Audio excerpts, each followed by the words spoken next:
Meaning of eclair. Eclair.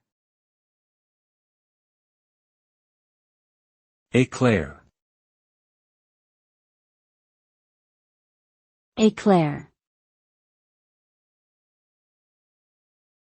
Eclair.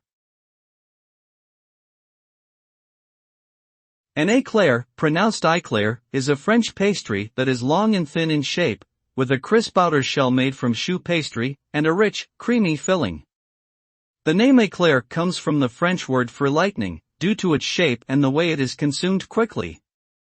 Eclairs can be filled with a variety of flavors, including chocolate, vanilla, coffee, or fruit, and are often topped with a sweet glaze or icing.